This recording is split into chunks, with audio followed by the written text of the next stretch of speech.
KUAM News Headlines is presented by Calvo's Insurance, serving Guam for 80 years. Matson and the Adai Itano program. All new 2018 Kona by Hyundai, available at Cars Plus. IP&E Fueling Excellence, McDonald's of Guam, I'm Loving It, and King's Restaurant, located in Tamuning and Dededo. Always open, always local.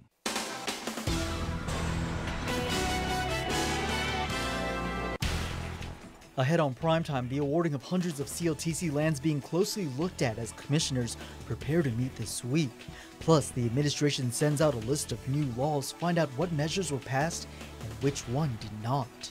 And the community remembers former Tamuning Mayor Frank Blas. More on the man many say always strive to better his village.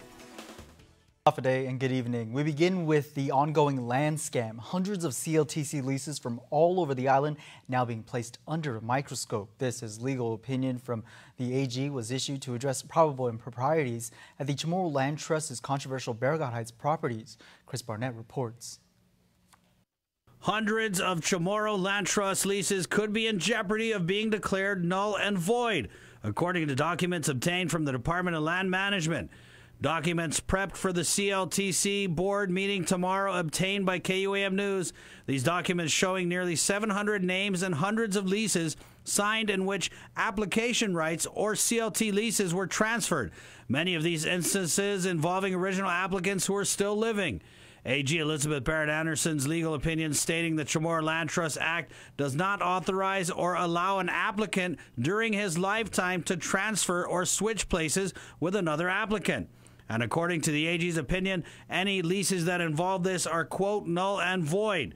The AG's opinion goes on to state a lease in violation of this prohibition is null and void and not subject to the Commission's power to correct or remedy. Hundreds of application rights were transferred while the original applicant was still living, and according to CLTC documents, this practice was allowed by the CLTC as far back as 1997. Documents showing that leases involving the taking over of application rights were signed for CLTC properties all over the island. CLTC documents also showing 30 applicants were allowed to switch date and time with other applicants, something the CLTC's legal counsel said was an administrative practice. But the AG opined these leases were null and void. Leases not authorized by the CLTC board, voidable, according to the AG's opinion. It's not clear how many CLTC leases would fall into this category, and the opinion indicated lessees could petition the board to ratify leases previously not approved by them. Now, since the passage of the law that created the Chamorro Land Trust, it's painfully clear that the CLTC has abandoned the first-come, first-served process that was supposed to dictate how Chamorro homelands were doled out. Someone who received a number of 308 has yet to be contacted over the course of the last 23 years by Chamorro Land Trust personnel. There's also no way of telling what motivation was provided for people to transfer app rights or switch dates and times with another applicant. Were money, favors, or other enticements offered? There's no way to tell. I want to believe that for the most part, things were done correctly and properly. And that you may have had maybe a handful that, may be questionable. Although Atta said the CLTC should proceed cautiously with granting leases, he disagrees with the governor and Senator Uggan's call for a moratorium on the issuing of Chamorro Land Trust leases. We end up penalizing everybody by, calling a moratorium and no more, issuance of leases until everything gets resolved to everybody's satisfaction. For Guam's News Network, Chris Barnett reports. Keeping with the land scandal, 2 days after he signed off on a Chamorro Land Trust lot for his sister, Land Management Director Michael Borja's brother signed a lease for a CLTC lot in Inarajan. Jason Salas has more. Documents obtained from the Department of Land Management show Mark Jacob Blas Borja, the brother of Director Michael Borja, was awarded a half-acre CLTC lot down in Inarajan. Borja signed his lease on April 26, 2017. Mark Borja applied for CLTC land on December 9, 1995, according to documents with the agency. Catherine Rita Blas Borja, the sister of Mark and Michael, was awarded a lease in the controversial Baragat Heights area. Now, because she lives off-island, Director Borja signed off on her lease since he has a power of attorney authorizing his handling of her affairs. CLTC documents show Catherine Borja applied on December 22nd of 1995. The son of Director Borja's brother-in-law, Phil Tidinko, also received a lot in Barrigada Heights. KUAM Tidinko signed his lease for a half-hour CLTC lot on May 5th, 2017. This means in the span of a week and a half last year, 3 close relatives of Director Borja were able to secure lots from the CLTC. However, these leases have been deemed voidable but not void by Attorney General Elizabeth Barrett Anderson's legal opinion, since they were not approved by the board of the CLTC. Special Assistant to the Governor Vince Leon Guerrero said the CLTC's board will address this issue at its meeting tomorrow. Director Borja did not return multiple calls or messages from KUAM News for comment on this matter. Again, the CLTC board will tackle this issue among many others at its board meeting tomorrow. Police late today putting out a call for the community's help to find this man wanted for questioning in connection to multiple burglary investigations. Now, details of the investigations have not yet been released. Authorities, though, say 26-year-old Gerald Joseph Alvarez was last seen on May 1st along Wolford Heights in Malolo. He is known to frequent the Malolo and Inarahan areas. If you see him, police say do not approach him. Anyone with information is asked to call GPD dispatch at 475-8911. And a 27-year-old man is also on the run from police. Authorities are looking for Jeremy Allen Evaristo, who is wanted for questioning in connection to multiple thefts. Police say he's believed to be avoiding authorities. Evaristo was also last seen in the Estumbo-Dededo area. Investigators say he is commonly known to be in the Estumbo and the Fern Terrace areas. If you come across this man and recognize him, you are asked to call police or Guam Crime Stoppers at 477-HELP. Now to a story we first brought you out of the local courts. The judiciary of Guam overnight confirming they are looking for a new ethics prosecutor after being forced to fire one of their own. As we reported, ethics prosecutor Bruce Bradley was terminated Monday after multiple sexual harassment complaints were made against him. In a statement issued Tuesday night, the judiciary of Guam confirmed Bradley is no longer an employee of the court.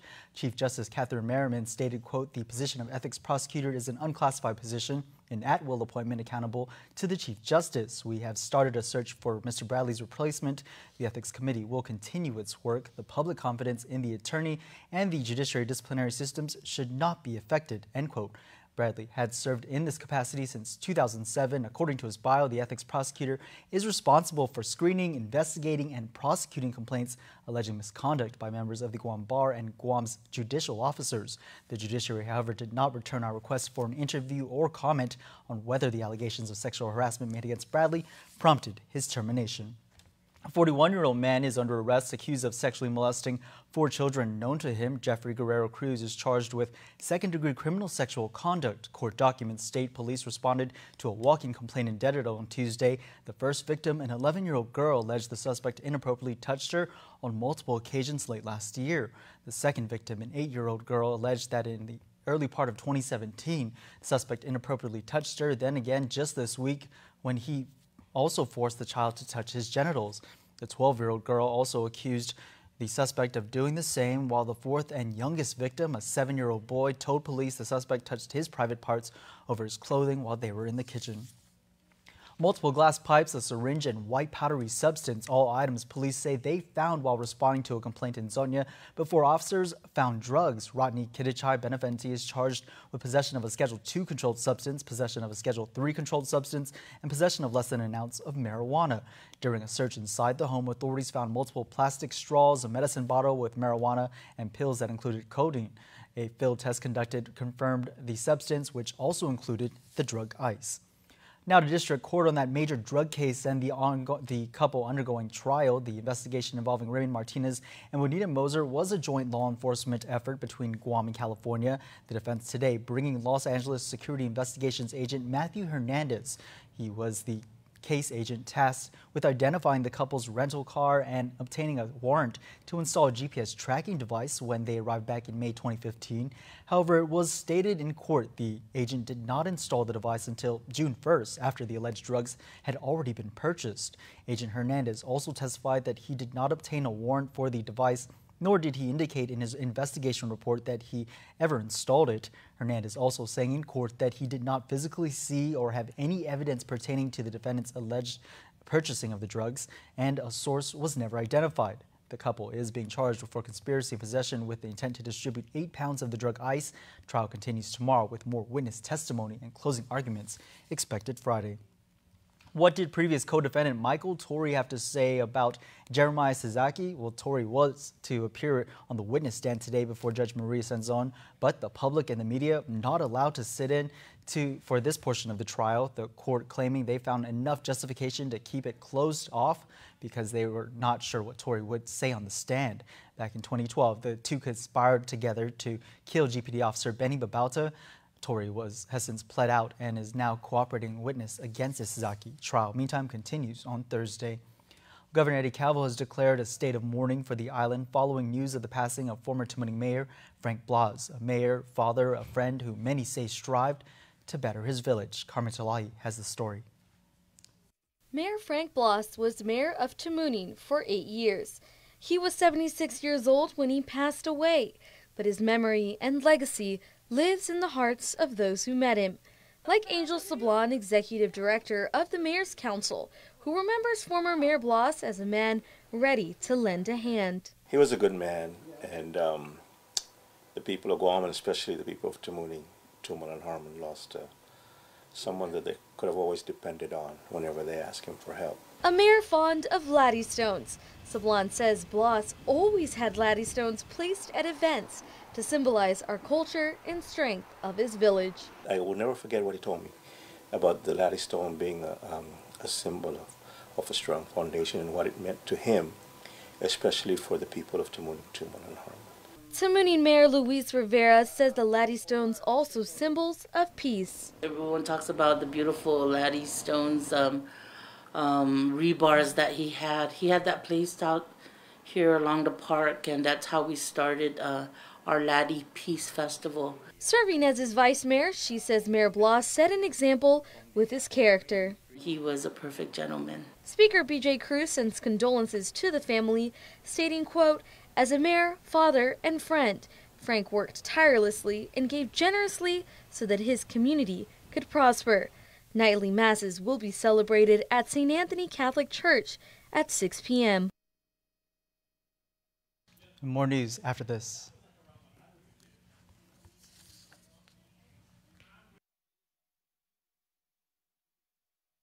There are more ways to experience KUAM News than any other source on Guam.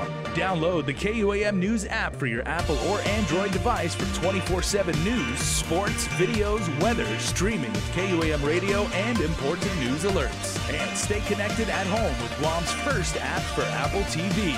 All available now from the App Store.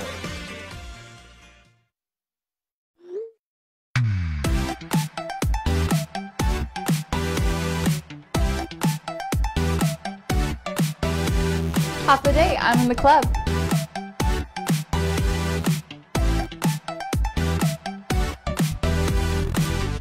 Half a day, welcome to Two Lovers Point. Half a day, I'm in the club.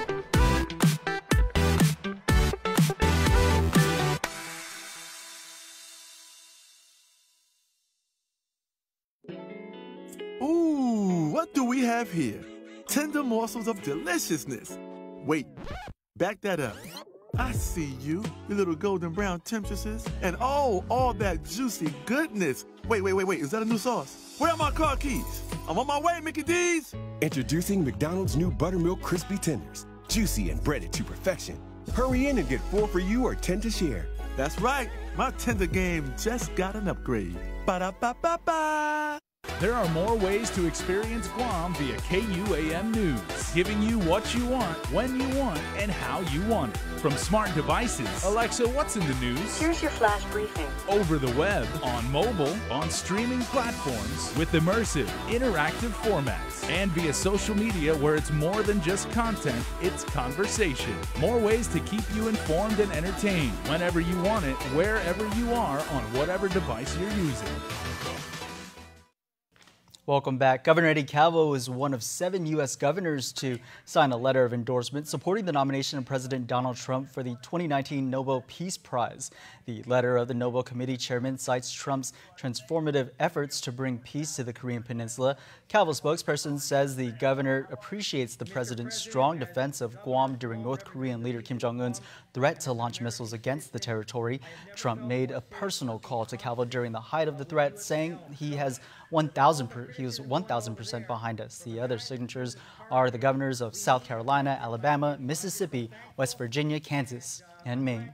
And now to the highly anticipated summit between President Trump and North Korea's Kim Jong-un. The meeting scheduled in 4 weeks in Singapore, but now it may not happen. The North threatened to call it off. Wei Jing reports. Just 5 days ago, President Trump soaked up praise at a rally in Indiana, confident his summit with Kim Jong-un was right on track. Hopefully, for all of us, for the world, hopefully something very good is going to happen. Now, North Korea is threatening to back out over combined South Korean and U.S. military drills, similar to this one from last year. Today, the North canceled a high-stakes meeting with South Korea set for tomorrow and warned the United States will also have to undertake careful deliberations about the fate of the planned North Korea-U.S. summit in light of this provocative military ruckus jointly conducted with the South Korean authorities. State Department spokeswoman Heather Nauert. They're exercises that are legal, they're planned well in advance.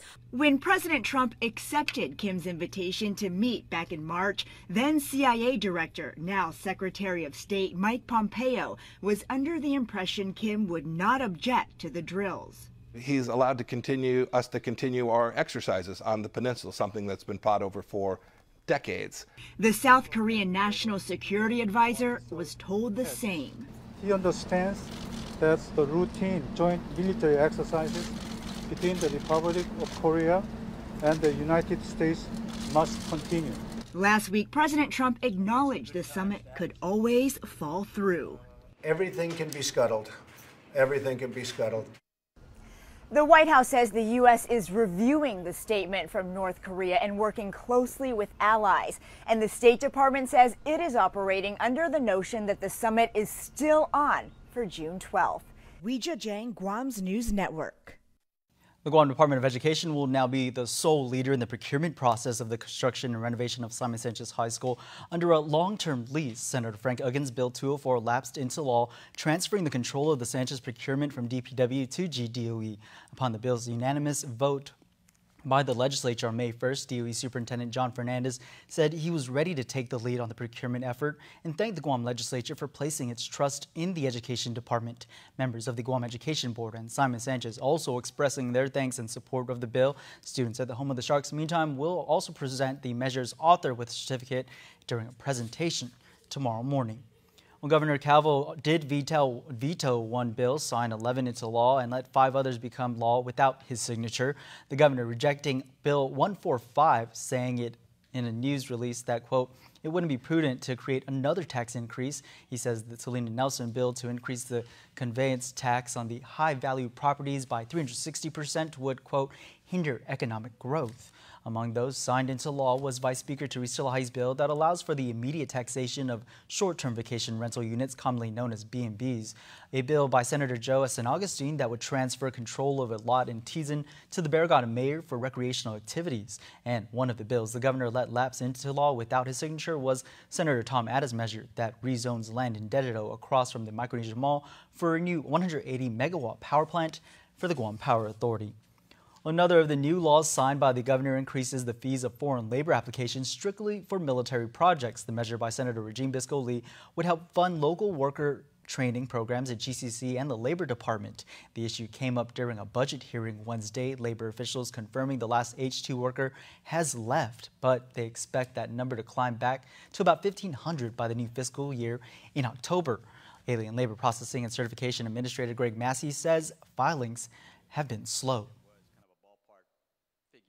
You know, there's been that chilling effect for 2 years, and the ice hasn't completely, melted from that chilling effect. So I expected employers to start coming in droves, and it's just the pace is kind of slow still. But Massey says by next year they expect the number of workers to soar to about 4,300. Revenue tax officials got a scolding by senators at their budget hearing Wednesday. Lawmakers wanting to know why the department hasn't beefed up its tax collection and enforcement staff to help out with the government's current fiscal crisis. Here's Senator Michael Snickles. This was not even a year ago when, under oath, your director testified that these positions will be filled if we provide the funding. And the funding was provided in the appropriation. So why isn't the money being prioritized to hire for these positions so that we can bring in the hard cash to fill the shortfalls? Several senators expressing frustration that 9 months later, DRT did not keep a promise to complete the hiring within 90 days. But Deputy Tax Commissioner Paul Pablo says the recruitment process is not that simple. Even right now, we have revenue officers. The time has changed where maybe the skill level of requirement where we need to revisit the position descriptions, maybe the time is now. And I'm just offering that as real reasons why this hasn't happened. Now, as far as whether, actual appropriations, monies were transferred to hire them, the process in itself, and you hear it from other agencies, it takes a long time. The legislature last fiscal year approved 54 new positions. Acting Director Marie Bonito says it was always their intent to fill them. She says 5 have already been hired and the interview and selection process is ongoing. Senators say if rev and tax improves enforcement and collection, they could bring in enough revenue to prevent a tax increase. The Corrections Department cut the ribbon on a $2.5 million improvement to various housing units. The prison has been undergoing multiple renovations that are required by a federal consent decree to bring the facility up to national standards. Director Tony Lamarena saying the recent work represents the first major upgrades in years. We've completed the rehabilitation of 2 posts, 17 and 7, and post 6, which is our maximum security unit, is currently under construction. And we've also changed the skins on the domes since they were first built more than 20 years ago. So this is a huge day for the Department of Corrections. Lamarena says most of the work was paid for by federal funding. 17 lives lost from our law enforcement community are honored during a special Peace Officer Memorial and Wreath-laying ceremony in Hagåtña this week. Chief of Police Jaya Cruz showcasing the devotion and dedication these officers had while on duty. He also recognized the hard work of those on the force that continue their sworn duty of protecting and serving. We take the time to remember those who paid the ultimate price and made the ultimate sacrifice on the altar of freedom, all in the service and protection of our island community. Over the last year, the officers of the Guam Police Department have dealt with several situations that have purposefully placed themselves in harm's way in order to protect our community. Their actions were above resolve. And while the potential to add more names to this memorial was there, they did not falter.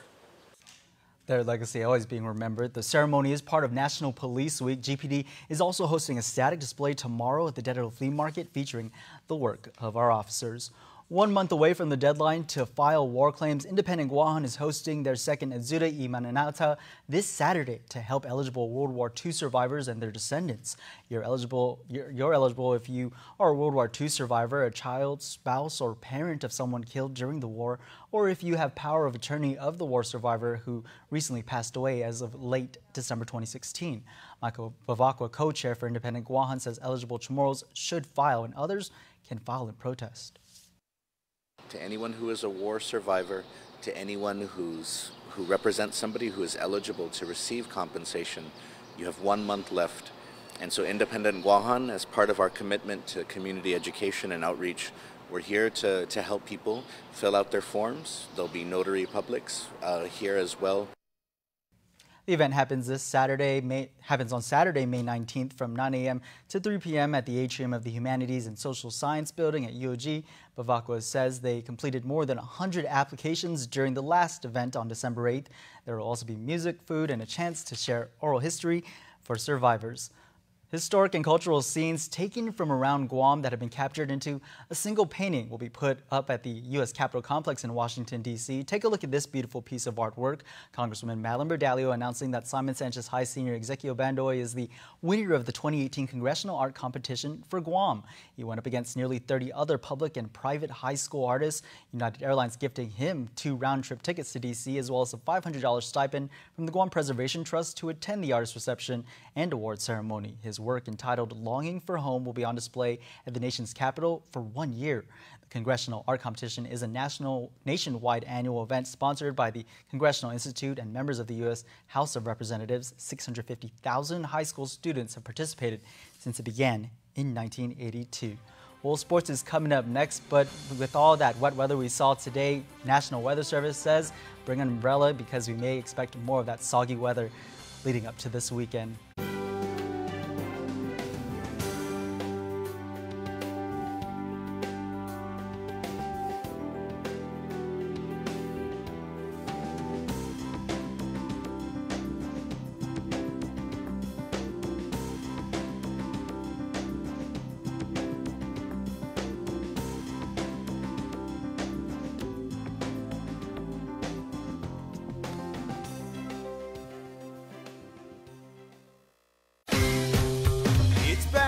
The Smartphone Super Sale event. Enjoy huge savings on our most popular Samsung Galaxy smartphones. But this offer won't last long, so drop into a GTA store today. Our mighty SUV Mega Sale is going on now at Cars Plus, and you're going to save big with cash back on every purchase. Get to Cars Plus and shop our great selection of Hyundai Santa Fe's, Tucsons, and the all-new Kona, Guam's most affordable SUV. Or our full line of Jeeps, like a new Jeep Renegade, save $6,000, or a new Jeep Cherokee, save $4,500, with rates as low as 1.99% APR for qualified buyers. It's Cars Plus, mighty SUV Mega Sale. Cars Plus, driven by you.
KUAM Sports is presented by Triple J.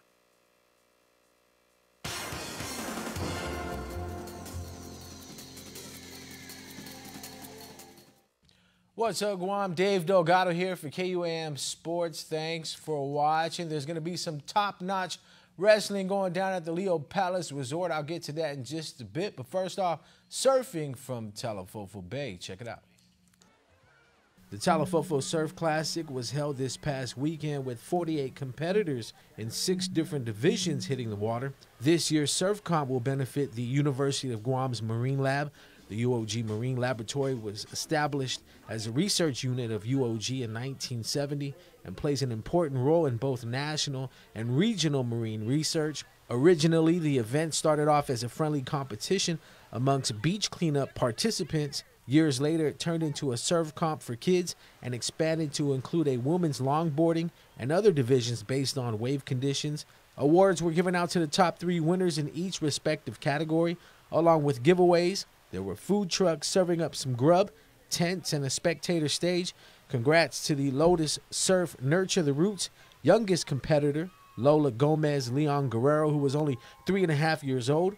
Results now under 5 division. First place went to Frankie Sablon. Cannon Purcell placed second. Lola Gomez Leon Guerrero finished in third. 5 to 8 division, Ellie Cabriza placed first. Reef Sablon took second. Christian Duenas finished in third. 9 to 11 age group, Hazel Wilson went home with first. Olivia Conroy in second. Antonio Duenas placed third. 12 to 16-year-olds, first place went to Manami Kramer. Angel Leia Aguilar took second. Mava Conroy finished in third. This year's men's longboard winner was Sam Wilson. This year's women's longboard winner was Angel Leia Aguilar. Coast 360 Shred of the Day Award went to Angel Leia Aguilar. GTA Putdung Papa Award Wipeout of the Day went to Cannon Purcell. Pacific Industries Basketball League from the Guam Elite Center in Teason. Ambrose taking on Team Lou and Josh in the men's varsity division. Reggie Retchabong working the give and go with big man James Collins. Collins with the pass back to Retchabong for the reverse lay-in. Ambrose player John Rapola with a nice dish to Brandon Cruz, who finds an open spot in the defense for the easy bucket. Retchabong pull-up three off the inbound, hits the front of the rim, and gets tipped to Francis Sunga, who gets blocked on the putback. The big rig James Collins gets the putback to go for 2 points. Brandon Cruz, corner three, drops for another Ambrose score. Lou and Josh's Sean Paris misses on the three-point attempt. Rebound by Ken Charfris sets up Bullet Haddock in the corner. Bang, bang, all net on the deep ball. John Rapola answers back the other way with a three from the corner. Ambrose edged out Team Lou and Josh 55-54. Good ball movement here to get the ball inside to James Collins, calling for the ball with the mismatch all day down low for the big rig in his team's losing effort. The Guam Amateur Wrestling Federation will be hosting the United World Wrestling Oceania Championship on Friday and Saturday at the Leo Palace Resort Ballroom. The event will be contested by wrestlers from American Samoa, Australia, Federated States of Micronesia, Marshall Islands, New Zealand, Palau, Tahiti, and Guam. The competitors will be testing their grit on the mats in the disciplines of freestyle and Greco-Roman wrestling. Both events are scheduled to begin at 10 in the morning. Freestyle wrestling will be held on Friday, while Greco-Roman wrestling is slated for Saturday. The region's top athletes are vying for medals in both the male and female divisions. These events are open to licensed UWW competitors who have registered through their national federations. The event will also serve as a Youth Olympic Games qualifier for athletes below the age of 18 who will represent the region in Buenos Aires from October 6th through the 20th. The public is invited to watch the wrestling matches at Leo Palace for a minimum fee. Well, that's going to do it for sports. We're back right after this. In this divided world, there are still things that unite us. Great music, thrilling games, and the love for that perfect burger. Ruby Tuesday Guam, for the love of burgers menu. For a limited time, get an amazing burger for just $11.99. Lunchtime at Ruby Tuesday Guam. Manakai Athletic Club and Manhoban Swim Club present Guam Cocos Crossing 2018 on Sunday, May 27th. Experience the excitement of an ocean swim in the beautiful waters of Cocos Lagoon. Open to swimmers age 9 and up. Choose from 3 options: a 3K race, 5K race, and 10K race. Register online at GuamCocosCrossing.com by Wednesday, May 23rd. Supported by these fine sponsors. Summer's right around the corner, but first shift into spring with Triple J. With 0 down, 1.9% financing, and easy trade-in. Get into our big boy truck, the Ford F-150, starting at $298 per paycheck. Car and Drivers 10 Best Mazda CX-9 at $242 per paycheck. The Mazda 3 Sedan at only $137 per paycheck. Or the North American Car of the Year, the 2018 Honda Accord at only $216 per paycheck. Visit us online at triplejguam.com and get pre-approved instantly. Trade-ins welcome. Some conditions apply. See dealer for details. Triple J Auto Group. Customers first. And before we close out the news tonight, our latest round of birthday shoutouts from the Cold Stone Creamery Birthday Club. Janice Cruz, happy 19th birthday. Wishing you many more. Love the family. Also, happy birthday going out to Tyler Santos. Remember, you can be part of the Cold Stone Creamery Birthday Club. Just register online on KUAM.com. Be sure to include with that your photo, your name, and your birth date. And that's it for us here on Primetime. Stay tuned. Extra starts right now. Closed captioning is brought to you by IT&E.